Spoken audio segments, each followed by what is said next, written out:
Bonjour à tous. Alors aujourd'hui une vidéo pour vous parler des fleurs de bac, des entretiens et du travail que je peux faire aussi avec les clients qui me téléphonent et notamment une personne qui vient de l'étranger et qui me téléphone avec un décalage horaire voilà, donc très satisfaisant et qui vient évidemment de YouTube. C'est pour ça que j'en parle là sur YouTube et c'est super. Donc je suis très contente aussi du travail que je peux produire parce que finalement ça peut permettre aussi à certaines personnes qui connaissent aussi évidemment les fleurs de bac parce que voilà, elles sont là depuis très longtemps, mais c'est toujours chouette de pouvoir partager et être contacté, c'est vraiment, vraiment chouette. Et voilà, je voulais vous parler de 2 entretiens que j'ai fait entre hier et aujourd'hui, parce qu'aujourd'hui on est samedi, je vais monter tout à l'heure et ce sera en post pour vous voilà, dimanche. Et voilà, j'ai mis ce titre de ne pas sous-estimer la puissance des fleurs de bac et puis un entretien. Alors évidemment, je parle aussi de ma pratique, parce qu'il n'y a pas que les fleurs de bac et l'entretien, il y a aussi la personne qui est derrière. Je présuppose aussi. Je dis ça avec beaucoup d'humilité aussi parce que ça fait 25 ans que je connais les fleurs et ça fait peut-être 22 ou 23 ans que je fais des entretiens. Toujours est-il que j'ai beaucoup mûri, j'ai beaucoup changé et puis j'ai fait aussi le travail avec le docteur Claude Imbert, donc ça me donne aussi des clés de compréhension sur ma posture aussi de thérapeute.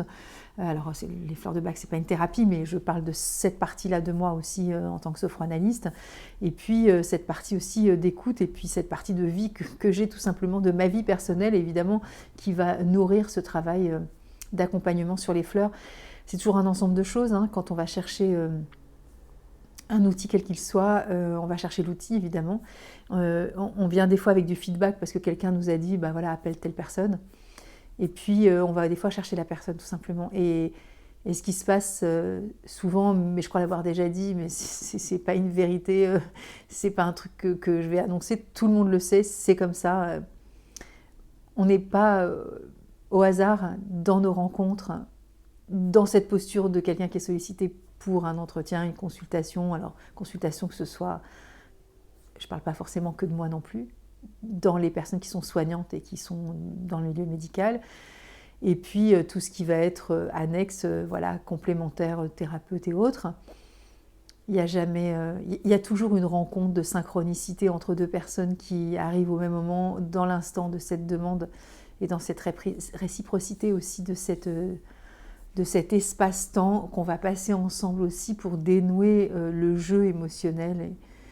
Et je voulais vous dire aussi que quand je vous parle de cette puissance des fleurs, et donc de l'entretien de fleurs de bac et donc de la posture aussi qui va avec, ce qui est très important, c'est de comprendre que des fois, il y a des demandes, et notamment hier, alors je lui ai demandé si je pouvais partager, mais je ne vais pas ni dire son nom, ni dire le vrai sport. Ça n'a aucun intérêt, parce que si tant est que quelqu'un un jour regarde cette vidéo, j'ai pas non plus envie que les personnes se sentent mises à nu dans les vidéos. C'est pas le sujet. Le sujet, c'est de vous faire partager aussi la puissance. Et ce qui est intéressant, c'est... Des fois, c'est difficile pour moi de trouver les mots, parce que je suis toujours tellement bluffée au bout de tant d'années de ce qui peut se passer en si peu de temps. C'est un truc de fou. Un entretien, ça dure 1 heure, 1 heure un quart, ça dépend des moments, ça dépend de tout, mais bon, en règle générale, on va dire à peu près ça. En général, c'est à peu près 1 heure, mais ça peut tenir, Et c'est fou ce qui se passe en 1 heure, parce que ces personnes-là, évidemment, vous imaginez bien, ce ne sont pas des jeunes adultes qui débarquent dans la vie avec des histoires potentiellement serrées où elles n'ont pas pu aller chercher ailleurs. Là, en général, ce sont des personnes qui ont un parcours de vie, évidemment, où elles ont déjà cheminé, travaillé, exploré, exploité certains outils, certains domaines, etc. Et décidément, à chaque fois que je suis devant mon téléphone, ça doit mettre mal à l'aise au balai. Stop, je fais ma vidéo là. Et donc, il y a toujours quelque chose d'absolument incroyable en 1 heure. C'est un truc de fou. Et là, ça dénoue le truc comme une espèce de cerise sur le gâteau. Alors vous allez me dire, évidemment, chacun chemine jusqu'à un instant T où nous sommes prêts. Et évidemment que nous sommes prêts à dévoiler, défleurer, déliter, ouvrir le paquet. parce que c'est là, tout simplement. Et tout mène à tout, évidemment. Et ce que nous avons fait hier avec cette personne, que je vais encore appeler Alice, tout le monde s'appelle Alice chez moi. Ce qui est important, c'est qu'évidemment, ça prépare le terrain à autre chose. Alors, probablement qu'Alice va reprendre contact avec moi parce que, voilà, il y a des choses que... Voilà, mais après, bon, ça lui appartient. Et donc, évidemment, on est toujours prêt pour aller rencontrer aussi, après, une autre personne, une autre forme d'apprentissage, etc., pour notre évolution. Évidemment, vous allez me dire, oui, ce n'est pas que les fleurs de bac, soit, mais en attendant, il y a des moments où ça émerge de façon tellement fulgurante, en si peu de temps, avec une qualité d'écoute, une qualité de confiance, évidemment, une réciprocité. Et en plus, je vous dis ça, j'ai fait ces 2 entretiens en visio. Donc, vous allez me dire, ah d'accord, c'est pas proche, etc. Pas du tout, arrêtez de penser ça, parce que c'est pas du tout la réalité. Et je sais que c'est difficile à comprendre parce que j'aimerais des fois impliquer les gens en disant est-ce que je peux filmer carrément parce que c'est tellement dingue ce qui se passe, mais on ne pourrait pas faire ça parce que les gens seraient extrêmement... Voilà, c'est pas possible de s'exposer comme ça sur les réseaux avec une histoire personnelle aussi importante parce que ça implique évidemment d'autres gens et c'est super délicat, mais c'est vrai que moi c'est des cas d'école et j'aimerais vraiment pouvoir le faire un jour et pouvoir le garder aussi pour moi, pour pouvoir travailler dessus parce que c'est tellement fou, quoi. Et donc cette personne me vient pour une problématique a priori pas du tout émotionnelle. Elle s'engage pour quelque chose qui va l'impacter physiquement parce que c'est un sport particulier. Elle s'est engagée auprès d'un membre de sa famille pour pouvoir voilà, le faire ensemble. Il y a une date précise, il y a un endroit précis. Et donc elle me dit, voilà, j'ai quelques kilos en trop. Encore une fois, je vous le répète, les fleurs de bac ne font pas maigrir, donc ce n'était pas du tout son sujet. Et en plus, je l'avais déjà eu en entretien dans le courant de l'année dernière en fin d'année et du coup on avait fait le feedback, elle m'avait dit qu'il y avait certaines choses qui avaient déjà été équilibrées mais pas sur certaines autres, et bien certaines autres c'était justement hier et le certaines autres c'était prêt aussi à émerger, donc vous voyez bien que comme quoi les couches aussi elles arrivent à un point nommé et donc elle m'évoque ce parcours sportif où elle se met dans une forme de, comment dire, on pourrait dire une forme d'entraînement physique pour pouvoir faire cette compétition, etc. Et à l'évocation de ça, l'émotion émerge, alors qu'a priori c'était juste, j'aimerais pouvoir être un peu, comment dire, avoir un état d'esprit engagé pour pouvoir mener à bien cette compétition. Et de s'engager aussi de la personne de sa famille pour pouvoir justement honorer ce contrat parce qu'il y avait une forme de charge mentale aussi à pouvoir être vraiment, comment dire, dans la congruence aussi de ce je fais ça et en même temps il faut que j'assure quoi derrière. Et en évoquant ça, le fait de pouvoir faire cette compétition, il y a eu une émotion absolument très éloquente avec des larmes qui sont montées à l'évocation juste de cette compétition avec cette date à venir dans quelques mois, etc. Et donc évidemment, on prend son temps dans ces moments-là et on regarde ce qui se passe. Et donc elle évoque le décès de quelqu'un dans sa famille. Et voilà, vous voyez, on chemine, et puis après, on repart sur la compétition. Et à l'évocation de s'engager auprès de la personne de sa famille pour pouvoir faire cette compétition, elle se remet à pleurer. Et donc vous voyez que ces 2 personnes-là qui ont été évoquées, qui n'ont rien à voir, celle qui est décédée, celle avec laquelle, voilà, l'émotion était tout à fait identique et complètement parallèle. Alors vous allez me dire, aucun rapport avec la compétition, seulement l'émotion est là. Donc soit moi, j'ai dans une posture où je suis vraiment inquiète et du coup je laisse passer le truc et je fais pas gaffe, soit je relis les événements, ouh là là, le téléphone qui bouge, et ou alors pour le coup, c'est aussi ma posture où je fais du lien et je la remets dans cette écoute-là en disant qu'est-ce qui se passe. Et effectivement, on a tiré le fil toutes les deux et à l'évocation de cette compétition, en fait, ça la remet dans une posture aussi d'une forme de culpabilité parce que cette personne qui est décédée dans sa famille, elle n'a pas pu l'aider à temps pour X raisons, et je vais vous passer les détails, mais cette personne a eu une histoire extrêmement douloureuse avec une évocation de choses quand même tout à fait particulières et singulières, d'agressions dans la famille, etc. Et donc en fait, vous voyez qu'elle est venue pour juste une espèce de mise en forme émotionnelle pour mener à bien sa compétition avec peut-être un petit peu de, voilà, quelques petits kilos en trop en disant voilà, j'aimerais bien me sentir bien dans mon corps, dans ma peau pour pouvoir faire cette compète. Et vous voyez, c'est parti sur quelque chose de a priori assez léger, assez anodin, voilà, on va pas toujours prendre des fleurs de bac pour faire ça. En fait, pour elle, elle est arrivée en disant j'ai un poids sur les épaules, il y a quelque chose qui ne va pas et je ne comprends pas, puisqu'a priori, je veux dire, je ne vais pas me prendre la tête pour ces 2-3 kilos de trop, c'est absurde finalement. Et en même temps, je suis contente de faire cette compète, etc., etc. Et le poids était là. Et en fait, le poids, c'est le poids de la culpabilité, tout simplement. Vous voyez, ce sont des choses qui peuvent paraître complètement simples à comprendre comme ça en regardant la vidéo, mais vous voyez que quand on traverse des situations où on ne sait plus comment faire parce que il y a ce malaise, on n'arrive pas, on est dans le brouillard total, la douleur est là, le poids justement de cette charge est vraiment présente, puisque cette personne, quand elle prend rendez-vous, c'est qu'elle sait que ça ne peut plus durer comme ça finalement. Et en fait, en cheminant ensemble, en tirant ce fil justement de cette histoire-là émotionnelle, tout est parti en fait. L'agression, voilà, de l'agression sexuelle de la personne qui est décédée, son histoire personnelle par rapport à cette personne qu'elle va accompagner pour faire cette compétition, cette culpabilité aussi à n'avoir pas vu aussi à temps cette personne dans la famille, etc., etc. Et vous voyez que tout ça, ça a du sens pour elle. Et donc, on a évoqué cette fleur pagne, qui est la fleur des reproches que l'on se fait à soi-même, la culpabilité, la douleur aussi, de pouvoir aussi se rendre compte que on a fait ce qu'on a pu, mais à ce moment-là précis de ce qui est arrivé, la douleur est tellement forte et vous voyez, elle revient plusieurs années après, finalement elle n'est jamais vraiment partie. Et donc voilà, je voulais vous dire que à travers un entretien de fleur de bac, c'est pas une psychothérapie, on ne va pas aller faire ce travail-là, c'est le job de quelqu'un d'autre.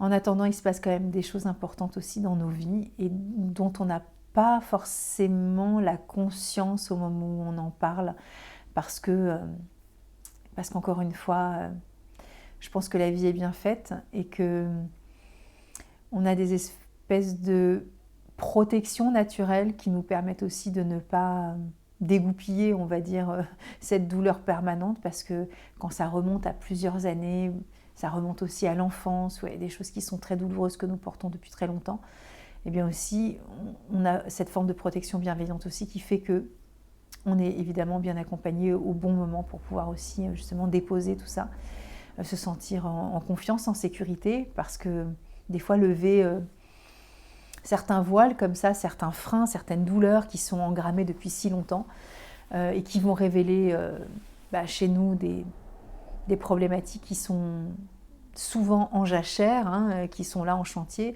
On a souvent la crainte de se dire, mon Dieu, si ça revient, au secours, comment je vais gérer, mais en fait on gère très bien, les choses se font.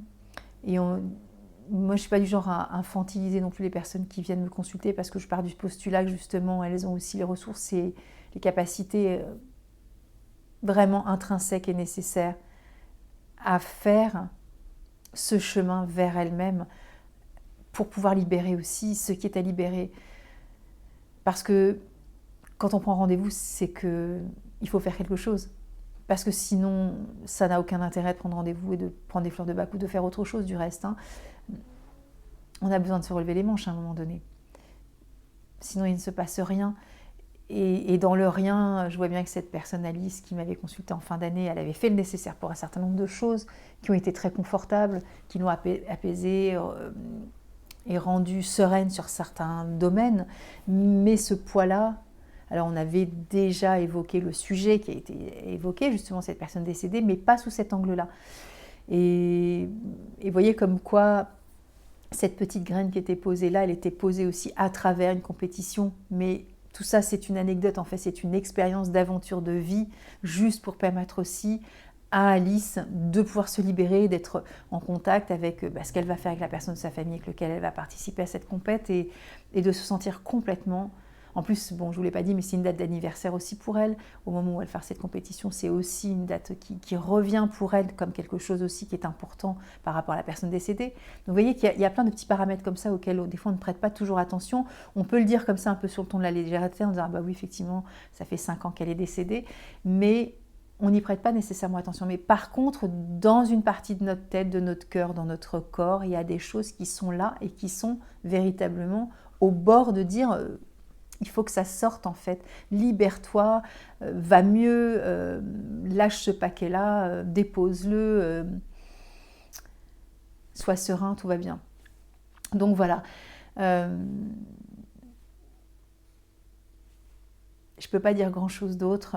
Voilà, j'ai la certitude que Alice va pouvoir faire sa compète avec son objectif tout bien comme il faut, que les choses vont être exactement légères et complètement apaisées. Et à la fin de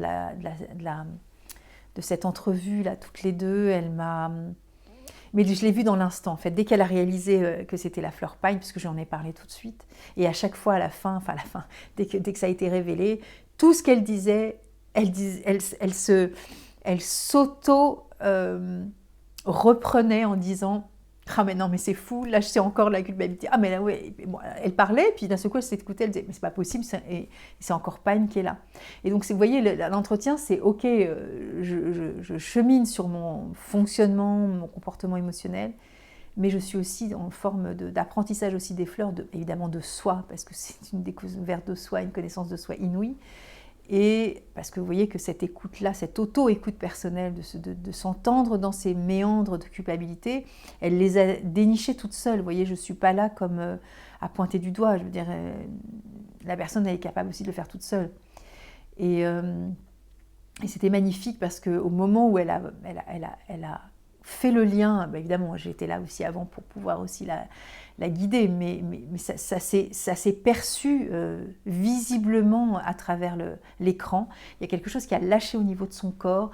Elle a retrouvé, je ne sais pas comment vous dire, une forme de sourire, alors qu'elle ne souriait pas, mais il y avait quelque chose de complètement détendu sur son visage. Et elle l'a dit après, à la fin, elle a formulé, elle a dit « C'est incroyable, je me sens tellement mieux, je me sens beaucoup plus légère. » Vous voyez qu'elle est arrivée avec un poids absolument sur les épaules en disant « J'en peux plus, quoi, je ne comprends pas pourquoi je suis comme ça va vraiment pas. » Avec cette forme de libération.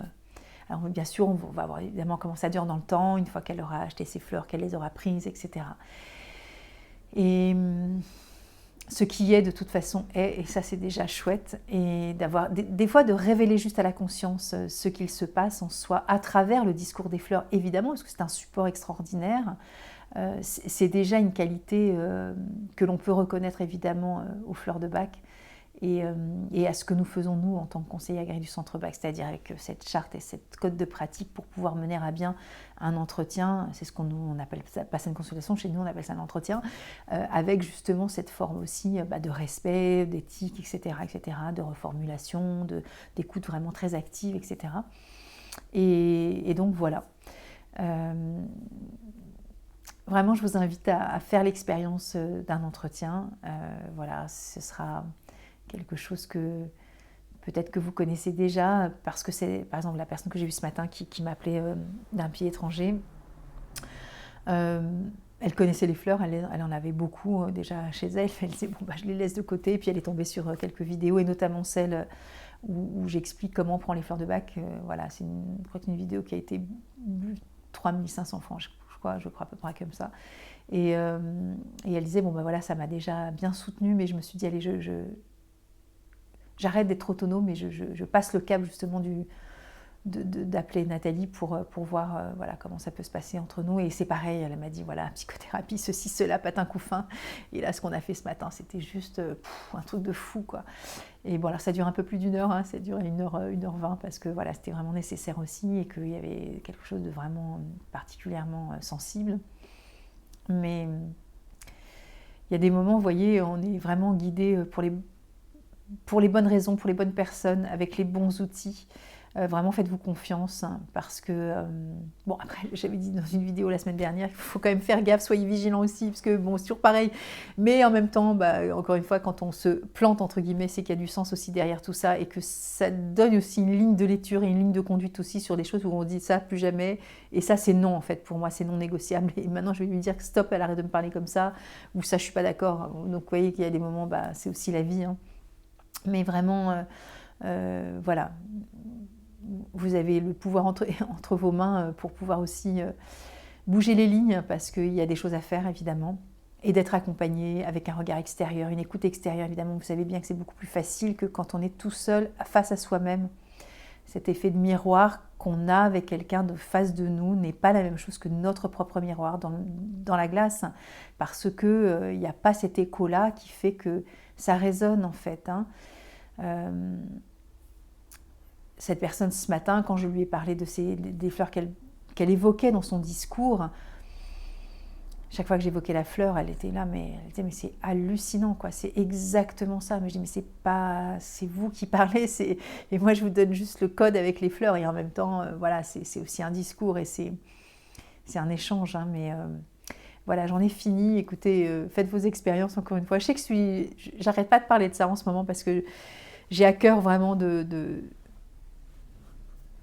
faire connaître cette pratique. Parce que parler des fleurs de bac, ok, je donne beaucoup de contenu et je vais revenir dessus évidemment, et puis vous voyez, quand je fais les Insta, c'est pareil, je parle aussi je propose des vrais outils avec du conseil. Mais là, c'est important pour moi, vraiment, c'est une période où j'ai vraiment envie d'insister là-dessus parce qu'il se passe beaucoup de choses. Vous savez que c'est vraiment des périodes difficiles qu'on a vécues ces dernières années. Et là, il y a beaucoup de personnes qui sont dans un besoin de changer les choses dans leur vie, en fait. Et donc, on est tous plus ou moins là, moi la première. Donc, faisons-nous soutenir, accompagner, dans la bienveillance, évidemment. Il n'y a jamais de jugement dans un entretien de fleurs de bac. Vous voyez, c'est pas du tout... On n'a pas de posture de quoi que ce soit. C'est vraiment... je l'ai dit la semaine dernière. Voilà, c'est vraiment un rapport d'adulte à adulte. On n'est pas là pour infantiliser les gens et on n'est pas là pour prendre pouvoir sur qui que ce soit. On cherche ensemble et on trouve. Et ça, c'est vraiment cool parce que quand on vient frapper une porte en général, on a envie d'avoir une porte ouverte et puis une solution aussi derrière. Sinon, on n'irait pas. Et donc voilà. Je vous souhaite donc un bon dimanche et je vous dis dimanche prochain.